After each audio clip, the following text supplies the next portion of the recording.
आपका मेरे चैनल भक्ति का ज्ञान में हार्दिक स्वागत है। प्रिय भक्तगण, आज हम आपको एक कथा का श्रवण करा रही हूँ जो सुनने मात्र से आपके जीवन में सुख, संपत्ति और धन की वर्षा होगी। तो चलिए कथा को प्रारंभ करते हैं। भगवान शिव माता पार्वती से कहते हैं, क्या अंतिम समय में मृत्यु के समय महादेव का नाम जपने से मनुष्य मुक्त हो सकता है? फिर माता पार्वती कहती हैं, कहा जाता है कि इस दुनिया में नाम जप से बढ़कर कोई दूसरी साधना नहीं होती।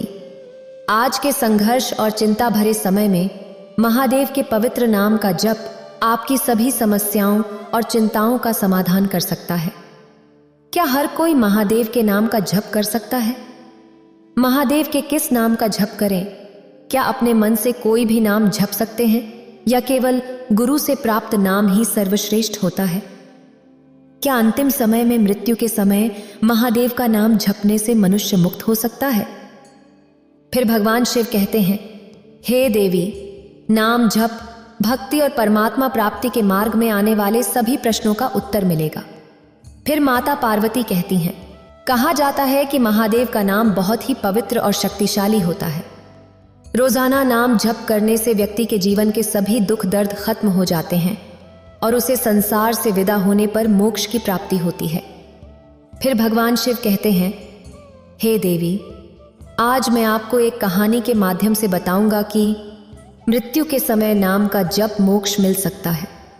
इसलिए हे देवी, इस कहानी को अंत तक देखें और सुनें। अगर आप यह कहानी सुन रहे हैं तो पूरा सुनिए। इस कथा को आधा अधूरा छोड़कर जाने की गलती मत करिएगा, क्योंकि इस पवित्र कथा को पूरा सुनने से मन चाहा फल की प्राप्ति होगी। इसलिए इस कथा को पूरा सुने। आप शिव भक्त हैं तो भोलेनाथ का अनादर ना करें। तो चलिए कहानी प्रारंभ करते हैं। एक बार की बात है, रात का समय था। महात्मा रामदास जी महादेव के नाम का अजपा जाप करते हुए अपनी मस्ती में चले जा रहे थे। इस समय वे एक गहरे जंगल से गुजर रहे थे। विरक्त होने के कारण वे महात्मा जी लगातार देशाटन करते रहते थे। वे किसी भी एक स्थान पर ज्यादा समय तक नहीं रुकते थे। वे महादेव के नाम के प्रेमी थे। दिन रात उनके मुख से महादेव के नाम का जाप ही चलता रहता था। स्वयं वे अखंड जाप करते थे और दूसरों को भी उसी मार्ग पर चलाते थे।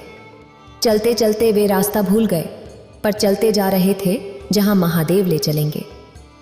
दूर अंधेरे में बहुत सी दीपमालाएं प्रकाशित थीं। महात्मा जी उसी दिशा की ओर चलने लगे।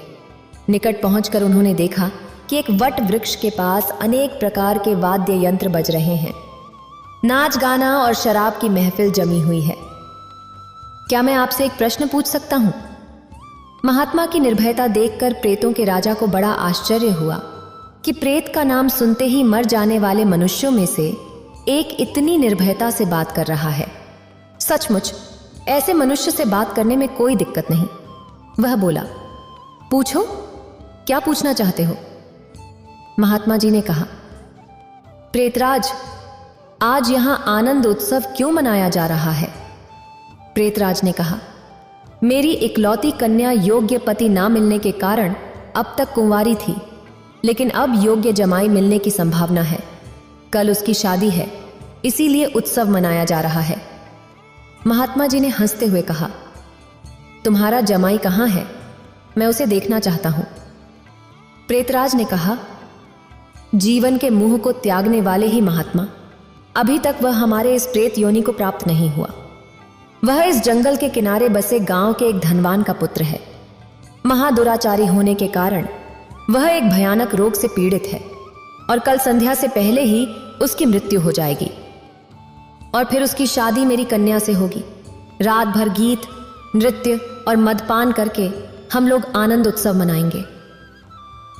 महादेव के नाम का जाप करते हुए महात्मा जी वहां से विदा हुए और जंगल के किनारे बसे गांव में जा पहुंचे। तब तक सुबह हो चुकी थी। एक ग्रामीण से उन्होंने पूछा, क्या इस गांव में किसी धनवान का बेटा बीमार है? उस ग्रामीण ने कहा, हाँ महाराज, रामनाथ सेठ का बेटा चंद्र प्रकाश 1 वर्ष से रोगग्रस्त है। बहुत उपचार किए जाने पर भी वह ठीक नहीं हुआ। महात्मा जी ने उस ग्रामीण का धन्यवाद किया और पूछते हुए उस धनवान के घर जा पहुंचे। वहां चंद्र प्रकाश की हालत बहुत गंभीर थी। वह अपनी अंतिम घड़ियां गिन रहा था, लेकिन महात्मा जी को देखकर उसके माता पिता को आशा की किरण नजर आई। उन्होंने महात्मा जी का स्वागत किया। सेठ के बेटे के पलंग के पास आकर महात्मा जी प्रभु का नाम जपने लगे। दोपहर होते होते लोगों का आना जाना बढ़ने लगा। महात्मा जी ने पूछा, चंद्र प्रकाश, अब कैसी तबीयत है? चंद्र प्रकाश ने आंखें खोलते ही अपने सामने एक प्रतापी संत को देखा और रो पड़ा। उसने कहा, महाराज, क्या आप मेरा अंत सुधारने के लिए आए हैं? मैंने अपने जीवन में बहुत पाप किए हैं। महादेव के दरबार में मैं क्या मुंह दिखाऊंगा? फिर भी आप जैसे संत के दर्शन हुए, यह मेरे लिए शुभ संकेत है। इतना कहते ही उसकी सांस फूलने लगी और वह खांसने लगा। महात्मा जी ने कहा, बेटा, निराश मत हो। महादेव का नाम पथित पावन है। यह तेरी अंतिम घड़ी है। अब काल से डरने की कोई जरूरत नहीं है। शांति से अपनी तमाम चित्रवृत्तियों के वेग को रोककर महादेव के नाम के जप में मन लगाओ। महादेव का नाम ब्रह्म हत्या आदि महापापों का नाश करने में समर्थ है। महात्मा जी ने चंद्र प्रकाश के कान में महादेव का नाम उच्चारित किया। दिन ढलते ही चंद्र प्रकाश की बीमारी बढ़ने लगी। वैद्य, हकीम बुलाए गए और भस्म आदि कीमती औषधियां दी गईं, लेकिन अंतिम समय आ गया। महात्मा जी ने थोड़ा नीचे झुककर उसके कान में फिर से महादेव का नाम लेने की याद दिलाई। महादेव का नाम उच्चारित करते ही चंद्र प्रकाश के प्राण पखेरु उड़ गए। लोगों ने रोना धोना शुरू कर दिया और श्मशान यात्रा की तैयारियां होने लगीं। मौका पाकर महात्मा जी वहां से चल दिए और नदी के तट पर आकर स्नान ध्यान करके महादेव का स्मरण करते हुए वहां से रवाना हुए। शाम ढल चुकी थी। वे मध्य रात्रि के समय जंगल में फिर से उसी वट वृक्ष के नीचे जा पहुंचे जहां प्रेत समाज उपस्थित था। प्रेतराज सिंहासन पर हताश होकर बैठा था। आज गीत, नृत्य, हास कुछ नहीं था। चारों ओर दुख का माहौल था। सभी आत्माएं रो रही थीं। महात्मा जी ने पूछा, प्रेतराज, कल तो यहां बड़ा आनंद उत्सव हो रहा था, लेकिन आज शोक का सागर क्यों लहरा रहा है? क्या कुछ अनहोनी हो गई? प्रेतराज ने कहा, हाँ भाई, इसीलिए हम सब रो रहे हैं। हमारा तो सर्वनाश हो गया है। मेरी बेटी की आज शादी होने वाली थी, अब वो कुंवारी ही रहेगी। महात्मा जी ने पूछा, प्रेतराज, तुम्हारा जमाई तो आज मर गया है, फिर तुम्हारी बेटी कुंवारी क्यों रह गई? प्रेतराज ने चिढ़कर कहा, यह सब तेरे पाप से हुआ है। मैं ही मूर्ख था जो मैंने कल तुझे सब कुछ बता दिया। तूने तो हमारा सत्यानाश कर दिया। महात्मा जी ने नम्रता से कहा, हे प्रेतराज, मैंने आपका अहित कैसे किया? मुझे समझ में नहीं आया। क्षमा करें। मुझे मेरी भूल बताओगे तो मैं दोबारा ऐसा नहीं करूंगा। प्रेतराज ने जलते हृदय से कहा, यहां से जाकर तूने उस मरने वाले चंद्र प्रकाश को नाम स्मरण का मार्ग बताया और अंत समय में भी उसे महादेव का नाम कहलवाया। इससे उसका उद्धार हो गया और मेरी बेटी कुंवारी ही रह गई। महात्मा जी ने कहा, क्या सिर्फ एक बार नाम झप से वो प्रेत योनि से छूट गया? क्या आप सच कह रहे हो? प्रेतराज ने कहा, हाँ भाई, जो मनुष्य महादेव के नाम का जप करता है, वो नाम जप के प्रताप से हमारी प्रेत योनि को कभी प्राप्त नहीं होता। और यह सच है कि महादेव के नाम जप में अद्भुत शक्ति होती है। महादेव के नाम जप की महिमा सुनकर महात्मा जी प्रेम के आंसू बहाते हुए वहीं भाव समाधि में लीन हो गए। उनकी आंखें तब खुलीं जब वहां प्रेत समाज नहीं था। सूर्य की सुनहरी किरणें वट वृक्ष को शोभायमान कर रही थीं। महात्मा जी के वट वृक्ष के नीचे नाम जप करने से उन सभी प्रेत आत्माओं को मुक्ति मिल चुकी थी। महात्मा जी वहां से उठे और महादेव का स्मरण करते हुए अपने रास्ते पर चल दिए। कहते हैं कि नाम जप करने वाले व्यक्ति के अभिमान, लालच, वासना, क्रोध और द्वेष जैसी भावनाओं का भी अंत हो जाता है। प्यारे सज्जनों, नाम जप से बढ़कर कोई साधना नहीं है। तुम जो चाहो सो करो, पर नाम लेते रहो, इसमें जरा सी भी भूल ना हो। मेरा सबसे यही पुकार पुकार कर कहना है कि नाम जपते रहो। भवसागर से पार उतरने का सबसे श्रेष्ठ साधन है ध्यान, और ध्यान का आधार है नाम। नाम जप चलता फिरता परमात्मा है। ध्यान तो दिन में 2 घंटे ही करना होता है और शेष समय में नाम जप ही सुलभ और श्रेष्ठ है। नाम जप की महिमा अतुलनीय है। नाम जप ईश्वरीय शक्ति का आहार है। जैसे हम अतिथि को प्रसन्न करने के लिए स्वादिष्ट पकवान परोसते हैं, वैसे ही ईश्वर को रिझाने के लिए एकाग्रचित और श्रद्धा भाव से लय ताल युक्त किया हुआ नाम जप बहुत ही श्रेष्ठ आध्यात्मिक भोजन है। प्यारे श्रद्धालुओं, नाम जप मोक्ष को प्रदान करने वाला है।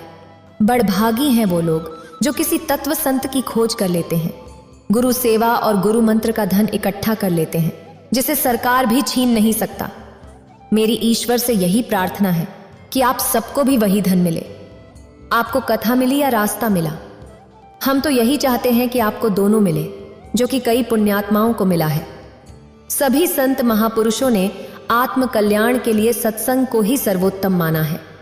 वैसे तो प्रत्येक सज्जन की संगति लाभदायक होती है, लेकिन जिन महापुरुषों ने अपने जीवन को परोपकार और ईश्वर चिंतन में ही लगा रखा है, उनकी संगति विशेष लाभकारी होती है और सामाजिक प्रपंच को त्याग दिया है। उनके उपदेश सुनने अथवा उनके समीप बैठने से मनुष्य के विचारों और उसके आचार में निर्मलता आती है, उसकी बुद्धि शुद्ध हो जाती है। सत्संग के प्रभाव से ही मनुष्य को ज्ञान की प्राप्ति होती है और आत्म कल्याण के मार्ग पर वो अग्रसर होता है।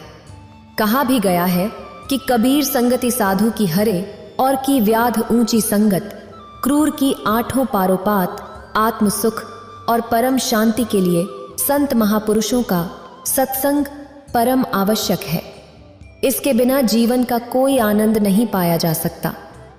इस सत्संग के पुण्य लाभ के लिए ही नर देह को धारण करने के लिए देवता गण भी लालायित रहते हैं। फिर भगवान शिव कहते हैं, एक बार का जिक्र है, एक बहुत बड़ा चोर था। जब मरने लगा तो उसने अपने बेटे को बुलाकर नसीहत दी, अगर तुझे चोरी करना है तो किसी महात्मा के सत्संग में शिव मंदिर, धर्मशाला या धर्म स्थल पर कभी मत जाना, इनसे दूर ही रहना। और दूसरी बात, अगर कभी पकड़े जाओ तो कभी ये मत मानना कि तुमने चोरी की है, चाहे कितनी भी मार पड़े, लेकिन मानना नहीं कि तुमने चोरी की है। लड़के ने कहा, जी सत्य वचन, मैं ऐसा ही करूंगा। इसके बाद वो चोर मर गया और लड़का रोज रात को चोरी करने लगा। एक बार उस लड़के ने चोरी करने के लिए किसी के घर में ताले तोड़े। घर वाले जाग गए, उन्होंने शोर मचा दिया। आगे पहरेदार खड़े थे। उन्होंने कहा, आने दो, बचकर कहाँ जाएगा, हम उसे जरूर पकड़ लेंगे। अब इधर घर वाले खड़े थे, उधर पहरेदार खड़े थे। चोर जाए तो किधर जाए। खैर, किसी तरह बचकर वो वहां से भाग निकला। रास्ते में शिव मंदिर पड़ता था। उसे अपने पिता की सलाह याद थी कि शिव मंदिर में नहीं जाना, लेकिन अब वो करें तो क्या करें। आखिर उसने सोचा कि मौका देखना चाहिए और वो शिव मंदिर में चला गया। बाप का आज्ञाकारी बेटा था। उसने अपने कानों में अपनी दोनों उंगलियां डालीं ताकि सत्संग के वचन उसके कानों में ना पड़े, क्योंकि उसके पिता ने उसे मना कर रखा था कि सत्संग में नहीं जाना। तो उसने अपने कानों में अपनी दोनों उंगलियां डाल लीं कि जिससे सत्संग वो ना सुन पाए। प्यारे श्रद्धालुओं, जो हमारा मन होता है वो अड़ियल घोड़े की तरह होता है। इसे जिधर से मोड़ो उधर ही जाने लगता है। कानों को बंद कर लेने पर भी चोर के कानों में ये वचन पड़ गए कि देवी देवताओं की परछाई नहीं होती। वहां पर सत्संग चल रहा था और उसने अपने कान बंद कर रखे थे। फिर भी उसके कान में थोड़ी सी आवाज आ ही गई कि देवी देवताओं की परछाई नहीं होती। उसके मन ने कहा कि परछाई चाहे हो या ना हो, मुझे क्या। फिर मैंने ये वचन जानबूझकर तो नहीं सुने, अनजाने में ही सुन लिए। उसने अपने पिता को सफाई देते हुए मन ही मन कहा कि मैंने जानबूझकर ये वचन नहीं सुने, ऐसे ही सुन लिए, मैंने तो कान बंद रखे थे। अब इधर घर वाले और उधर पहरेदार उसके पीछे लगे थे। किसी ने उनको बताया कि चोर इस शिव मंदिर में गया है। शिव मंदिर की जांच हुई तो वो चोर पकड़ा गया। प्यारे श्रद्धालुओं, उस चोर की सैनिक ने खूब पिटाई की, लेकिन वो नहीं माना कि उसने चोरी की है। आपको बता दें कि उस समय ये नियम था कि जब तक मुजरिम अपराध को स्वीकार न करे तब तक उसे सजा नहीं दी जा सकती थी। आखिर उस चोर को राजा के सामने पेश किया गया।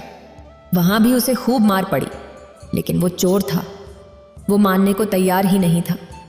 उसने अपने पिता को वचन दिया था कि चाहे कितनी भी मार क्यों न पड़े, वह यह स्वीकार नहीं करेगा कि उसने चोरी की है। राजा को पता था कि चोर अक्सर देवी देवताओं की पूजा करते हैं और देवी की आराधना करते हैं। इसलिए सैनिक ने एक ठगनी को सहायता के लिए बुलाया। ठगनी को बुलाया गया और सारी बात बताई गई। उसने कहा, मैं उस चोर को मना लूंगी और उससे कहलवा दूंगी कि उसने चोरी की है। उस ठगनी ने देवी का रूप धारण किया। उसने 2 नकली बाहें लगाईं, चारों हाथों में 4 मसाले जलाए और नकली शेर की सवारी की। क्योंकि वह सैनिक के साथ मिली हुई थी, इसलिए जब वह आई तो हिदायत के मुताबिक जेल के दरवाजे कड़कड़ाकर खुल गए। पहले से ही सब प्लान बनाया हुआ था। जब देवी जेल में आई तो सारे दरवाजे अपने आप खुल गए। और ऐसा ही हुआ। जब आदमी किसी मुसीबत में फंस जाता है तब वह अपने इष्ट को याद करता है। इसलिए चोर भी उस समय देवी जी की ही याद में बैठा था। अचानक दरवाजा खुला और कमरे में एकाएक रोशनी हो गई। वह ठगनी, जिसने देवी का रूप धारण किया हुआ था, एक खास अंदाज में कहने लगी, देखो भक्त, तूने मुझे याद किया और मैं आ गई। तूने अच्छा किया जो चोरी की बात नहीं बताई। अगर तूने चोरी की है तो मुझे सच सच बता दे। मुझसे कुछ नहीं छुपा है। मैं तुझे तुरंत ही आज़ाद कर दूंगी। चोर देवी का भक्त था। वह अपने इष्ट को सामने खड़ा देखकर बहुत खुश हुआ और मन ही मन सोचने लगा कि मैं इन्हें सब कुछ सच सच बता दूंगा। अभी वह बताने के लिए तैयार ही हुआ था कि उसकी नज़र देवी की परछाई पर पड़ी। उसे तुरंत ही सत्संग का वह वचन याद आ गया कि देवी देवताओं की परछाई नहीं होती। उसने देखा कि उसकी जो देवी हैं उनकी तो परछाई है। वह समझ गया कि यह कोई देवी नहीं है, जरूर हमारे साथ छल किया गया है। यह सोचकर वह तुरंत ही रुक गया और कहने लगा, माँ, मैंने कोई चोरी नहीं की, और अगर मैंने चोरी की होती तो क्या मैं आपको नहीं बताता? आप तो स्वयं सर्वव्यापी हैं, आप तो त्रिकालदर्शी हैं। आप सब जानती हैं, अगर मैंने चोरी की होती तो आपको तो पता होता। हे माँ, मैंने कोई चोरी नहीं की। अब ठगनी के कहने पर जेल के बाहर बैठे पहरेदार चोर और ठगनी की बातचीत को नोट कर रहे थे। उन्हें और ठगनी को विश्वास हो गया कि चोरी इसने नहीं की। अगले ही दिन उन्होंने राजा से कह दिया कि महाराज, ये चोर नहीं है, और फिर राजा ने उसे आज़ाद कर दिया। जब चोर आज़ाद हुआ तो सोचने लगा कि जब सत्संग का एक वचन सुना तो जेल से छूट गया।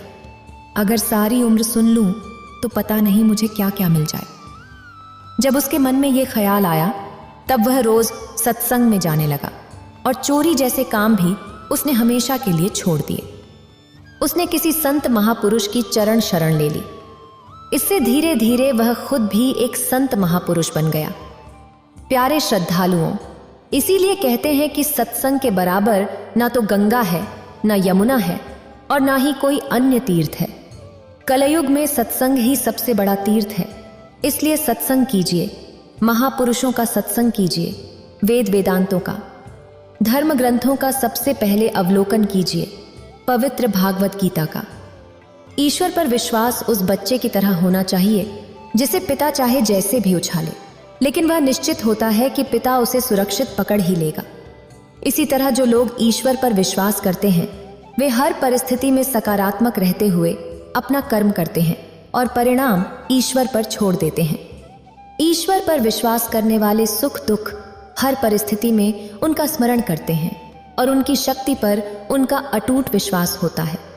फिर भगवान शिव कहते हैं, एक बार की बात है, एक लड़का था जो दिन रात ईश्वर की भक्ति में लीन रहता था।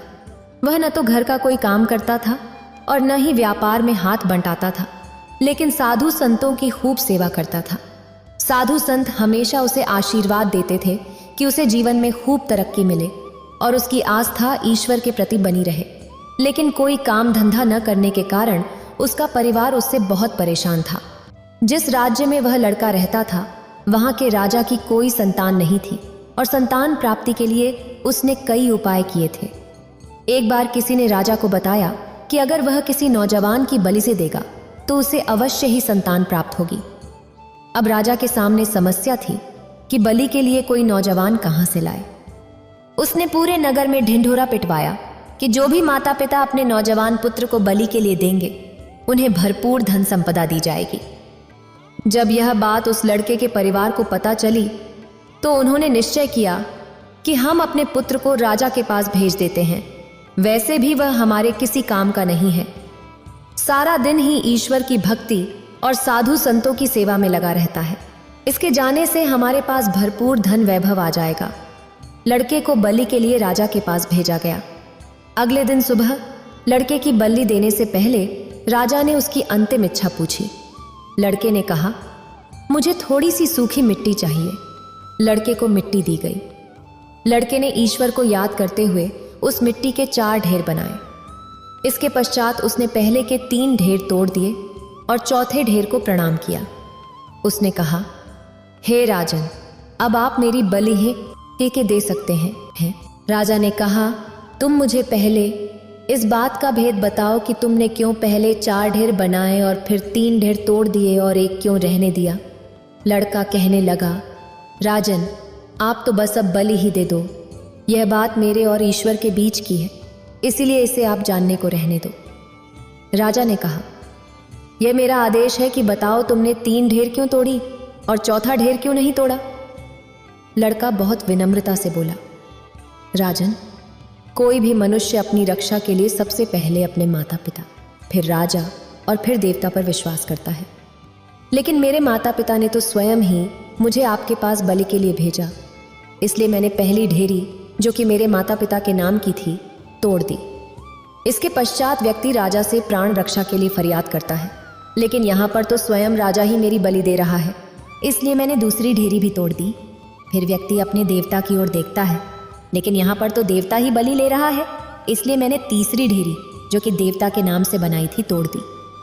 उस ढेरी को भी तोड़ दिया, लेकिन अंतिम ढेरी मेरे उस ईश्वर पर विश्वास की है। मैंने अपने ईश्वर से कहा, मैं अपनी अंतिम सांस तक आप पर विश्वास करता रहूंगा, इसलिए मैंने चौथी ढेरी नहीं तोड़ी। लड़के की बात सुनकर राजा को आभास हुआ कि लड़का तो बहुत ही ज्ञानवान है। राजा ने उसकी बलि देने का विचार ही त्याग दिया। उस लड़के की ईश्वर के प्रति सच्चे विश्वास में उस लड़के की आस्था को टूटने नहीं दिया और ईश्वर की कृपा से राजा का मन बदल गया। उसने लड़के को ही अपना उत्तराधिकारी घोषित कर दिया। इसीलिए तो कहते हैं, ईश्वर की भक्ति में असंभव दिखने वाली चीजें भी संभव हो जाती हैं। प्यारे श्रद्धालुओं, विश्वास में बहुत शक्ति होती है। ईश्वर पर किया गया विश्वास उसके बिगड़े हुए कामों को भी सही कर देता है, कठिन परिस्थितियों में उसकी मदद करता है। प्यारे श्रद्धालुओं, कई बार हमारे साथ भी ऐसा ही होता है। जब हमें लगता है कि अब कोई भी समाधान शेष नहीं बचा है, तब ईश्वर की कृपा से कुछ ऐसा हो जाता है जो हमारी सोच से परे हो। जहां ईश्वर पर विश्वास और श्रद्धा आत्मसंतुष्टि और उन्नति का कारण बनती है, वहीं पर अहंकार, अनीति और अन्याय विनाश का कारण बनता है। प्यारे श्रद्धालुओं, जो भी महादेव पर पूर्ण श्रद्धा और विश्वास रखता है, अच्छे कार्य करता है, लोगों की मदद करता है, भजन, ध्यान और स्मरण करता है, महादेव उसकी मदद जरूर करते हैं। इसलिए ईश्वर पर विश्वास व्यक्ति में उम्मीद की किरण को जगाता रहता है, जिससे वह कठिन परिस्थितियों में भी आगे बढ़ने के लिए लगातार प्रयास करता रहता है। व्यक्ति ईश्वर पर दृढ़ विश्वास रखते हुए अपना कर्म करता रहता है और नकारात्मकता उस पर कभी हावी नहीं हो पाती, क्योंकि वह जानता है कि ईश्वर हर परिस्थिति में उसके साथ खड़ा है। गोस्वामी तुलसीदास जी अपने दोहे में राम नाम की महिमा बताते हुए कहते हैं कि राम नाम की महिमा इतनी अधिक है कि जो मनुष्य राम का नाम एक बार भी सच्चे मन से लेता है, उसका सारा पाप नष्ट हो जाता है।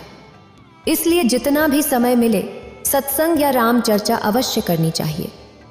इससे मनुष्य के जाने अनजाने में किए हुए करोड़ों पाप नष्ट हो जाते हैं। वेद पुराणों के अनुसार राम नाम का बहुत महत्व है।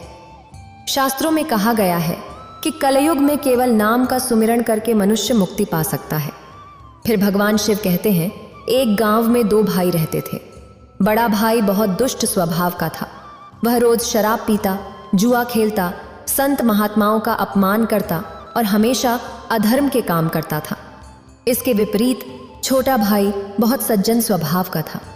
वह शिव प्रेमी था और रोज महादेव की पूजा, संत महात्माओं का सत्कार, अतिथियों की सेवा और दान पुण्य जैसे सत्कर्म करता था।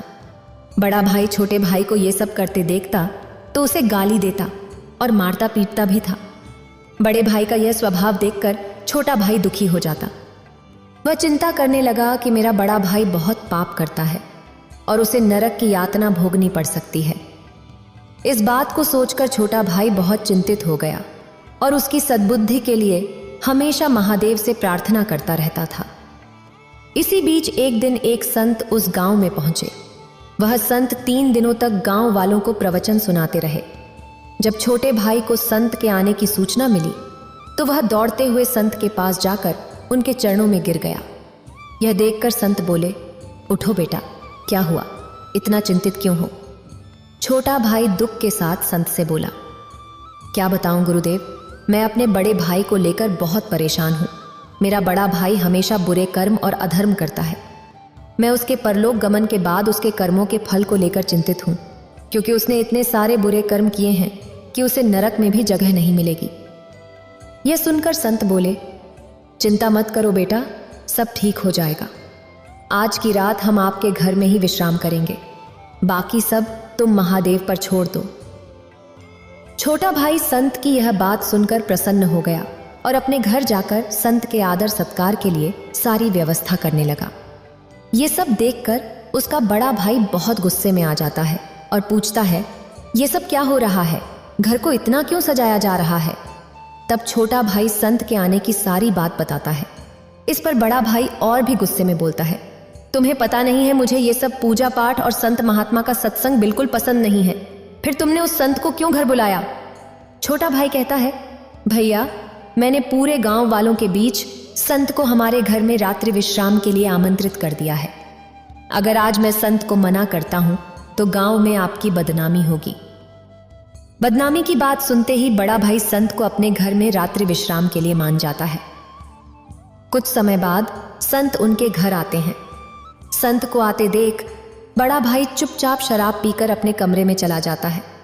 इधर छोटा भाई संत को देखकर बहुत खुश होता है और बहुत अच्छे से संत का आदर सत्कार करता है और भोजन भी कराता है। भोजन करने के बाद छोटे भाई के साथ संत जोर जोर से भजन करने लगते हैं।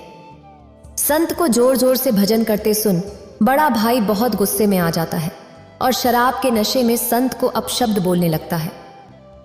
यह सुनकर संत को भी गुस्सा आता है और वह उस दुष्ट बड़े भाई को जमीन पर पटक कर पैरों से दबा देता है और कहता है, अरे दुष्ट, शिव शिव बोल, नहीं तो खूब मारूंगा।